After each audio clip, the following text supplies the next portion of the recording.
আল্লাহ সুবহানাহু ওয়া তাআলা প্রথম আসমানে চলে আসেন আমাদেরকে দেওয়ার জন্য।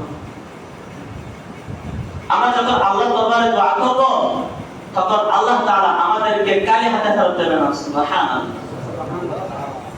যেখানে আল্লাহ সুবহানাহু ওয়া তাআলা আমাদেরকে দেওয়ার জন্য প্রথম আসমানে চলে আসছেন, যদি আমরা চাই আমাদেরকে ফেরত দেবে? ফেরত দেবে না। যেটা নবী করিম সাল্লাল্লাহু আলাইহি ওয়াসাল্লাম নিজে বলতেছেন,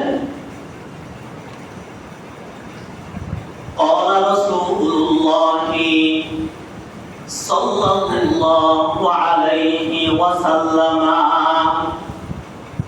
إن ربكم حي كريم أن يستحيي من عبده إذا رفع يديه أن يردهما صفرا। আল্লাহর হাবিবের সরকারে দু আলম বলেন, হে আমার উম্মতের নরনারী, তোমাদের রব তোমাদের পরওয়ারদিগার আলম অনেক শর্মিন্দা, অনেক লজ্জাবতী। যখন কোন একটা বান্দা দুই হাত তুলে আল্লাহর দরবারে দোয়া করে, পরওয়ারদিগার আলমের লজ্জা লাগে তার দুইটা হাত খালি হাতে ফেরত দিতে। পরওয়ারদিগার আলম লজ্জা বোধ করেন। সুবহানাল্লাহ। যে পরওয়ারদিগার আলম আমাদেরকে দেওয়ার জন্য প্রথম আসমানে চলে আসছেন, যখন আমরা আল্লাহর দরবারে দুইটা হাত টেনে দোয়া করব,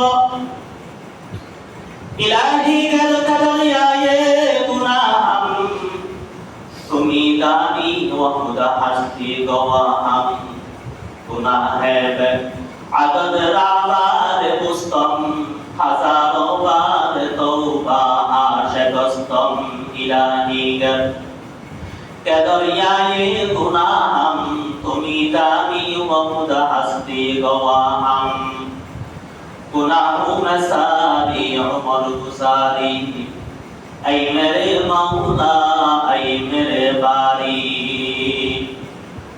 गुनाहों के कश्ती डुबा दे खुदाया,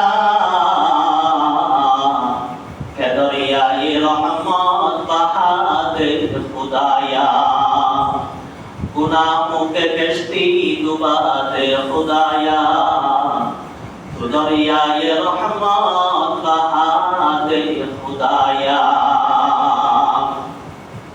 আল্লাহ পাক পরওয়ারদিগার আলম আমাদের গুনাহগুলো ক্ষমা করার জন্য প্রথম আসমানে চলে আসছেন। যদি আমরা আজকের রাতের মধ্যে আল্লাহর দরবারে তওবা করি, দুই হাত টেনে যদি দোয়া করি, ফরিয়াদ করি, অবশ্যই অবশ্যই পরওয়ারদিগার আলম আমাদের জীবনের সমস্ত গুনাহ খতা ক্ষমা করে দিবেন। সুবহানাল্লাহ। আল্লাহ পাক পরওয়ারদিগার আলম আমাদেরকে সুস্থতা দেওয়ার জন্য প্রথম আসমানে চলে আসছেন। যখন আমরা আল্লাহর দরবারে সুস্থতার জন্য দোয়া করব, পরওয়ারদিগার আলম উম্মতের মধ্যে চাইলে আমাদের অসুস্থতাকে সুস্থতার নিয়ামত দিয়ে ভরপুর করে দিতে পারেন। সুবহানাল্লাহ।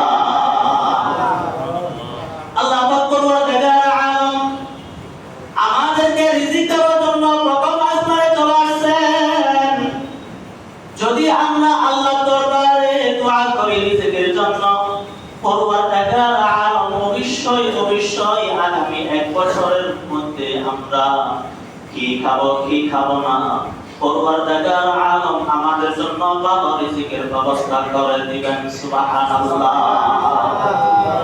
আজকের রাতটা হলো 15 রাত।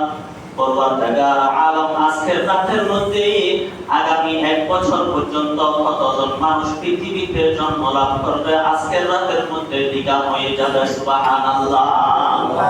এবং আজকের রাতের মধ্যে আগামী এক বছর পর্যন্ত কতজন মানুষ মৃত্যুবরণ করবে, আজকের রাতের মধ্যে লিখা হয়ে যাবে। কতজন মানুষ কিভাবে রিজিক তালাশ করবে, কি রিজিক তালাশ করবে।